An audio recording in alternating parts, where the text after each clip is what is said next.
Hey guys, Professor Bill, Comic Book University, and Tony Stark Iron Man, issue number 13. Lucky number 13? Yes. Lucky number 13. We are lucky that we've got this amazing freaking story, dude. I believe this is it. This should close up this particular chapter, the War of the Realms tie-in, issue 12 and 13. Man, these are the two.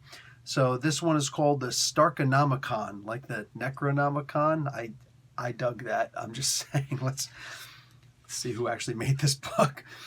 We've got writer Gail Simone, artist Paolo Villanelli, color artist Edgar Delgado, and letters VC's Joe Caramagna. Cover Alexandra Lozano, and variant cover Clayton Crane. The graphic designer is Carlos Lau.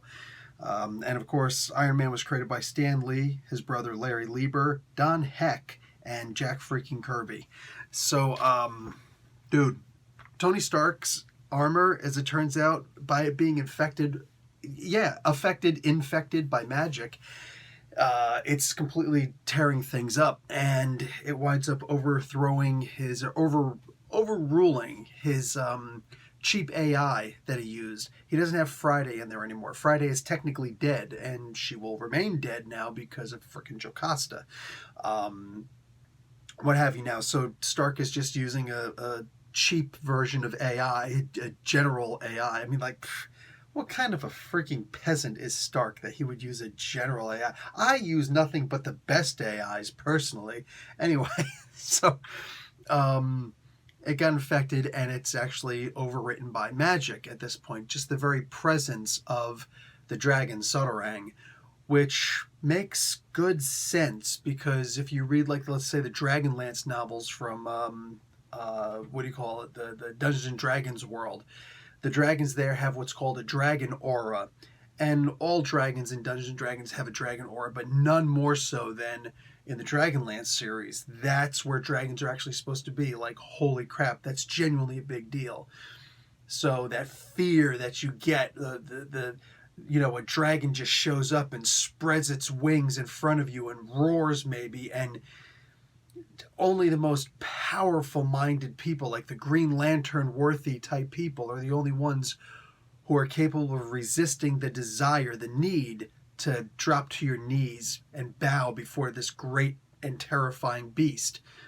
So its aura, much like that, has caused the AI to completely shift into forms of magic. Now, Stark doesn't know how to use magic. He just doesn't.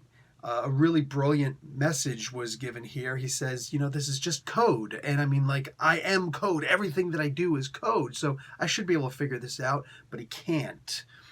My interpretation of magic, personally, would be a code, but it'd be the code to the universe. So unlocking or being able to translate that code would be something that it's like, oh, sure, but now you know the secrets to the universe. And if you don't think you can get the secrets to the universe, then you're not getting the freaking code to magic, you know what I'm saying?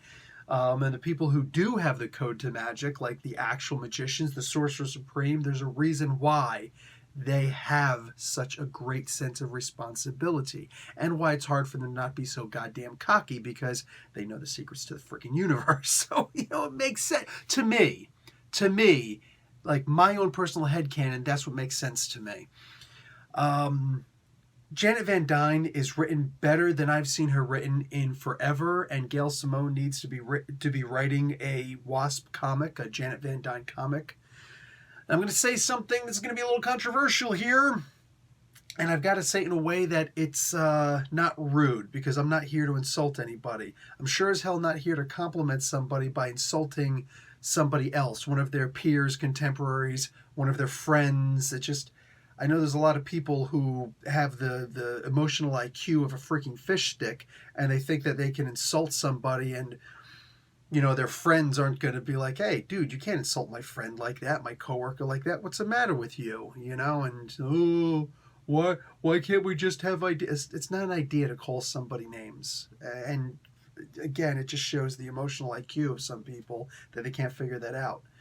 All that being said, I simply want to say that I wish that Gail Simone was actually writing Tony Stark Iron Man, not just for these 2 issues or whatever, not just for the War of the Realms tie-in.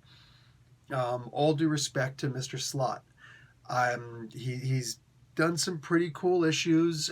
Jim Zub jumping on has made the issues all better. But honestly, even Slott and Zub together on these two stories, Tony Stark, Iron Man.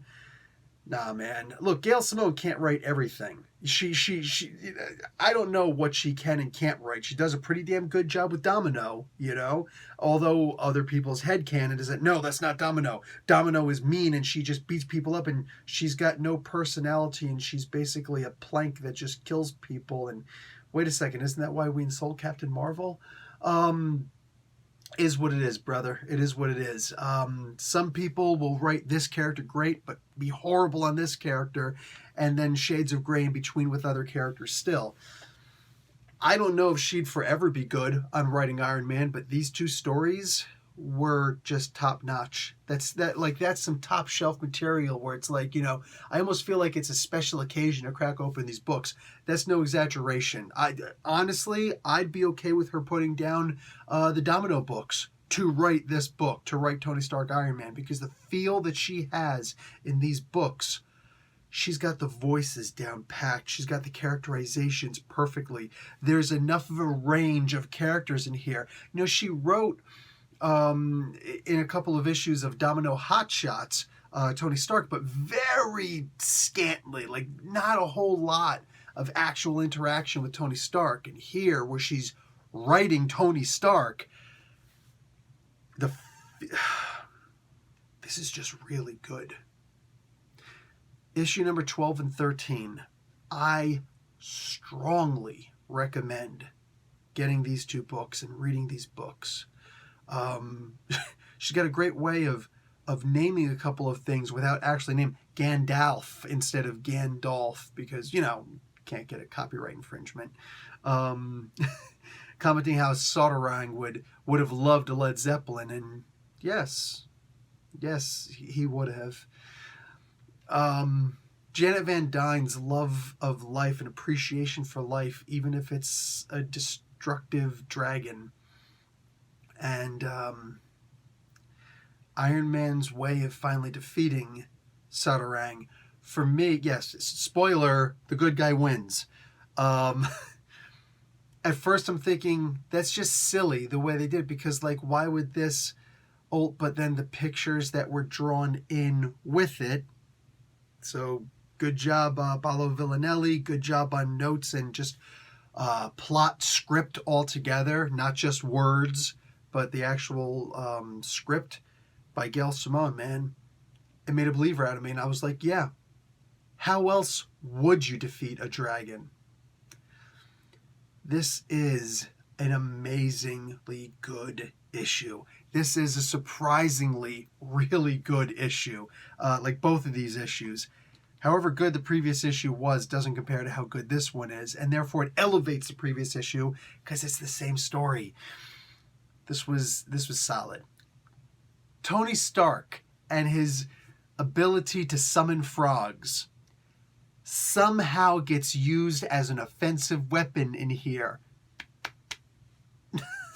That's just great. This is an amazing story, and I honestly, without trying to insult anybody else who was, whatever, on this book, I really wish that this was the current team continuing this story. The writing, the art, the everything is perfect on this right now. Gotta make a complaint. In here, sorry, I'm going to call somebody out, man. I'm about to call somebody out. Wait for it. VC's Joe Caramagna. What's up, Joe? What's up, Joe? Hey, Joe. Where you going with that gun in your hand? Where you going with that pen in your hand where you wrote "and" twice in one of the text boxes? I don't remember which one, but you wrote "and" twice in one of the text boxes.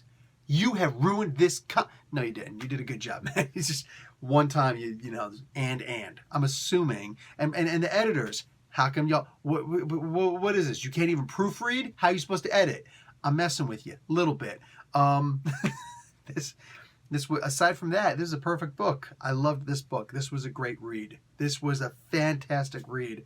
And genuinely, I feel like I just want to, pour one out for my dead homies that this team isn't going to stay on this book, because they deserve to be able to stay on this book. fantastic read, man. Anyway, guys, Professor Bill, Comic Book University. Class dismissed.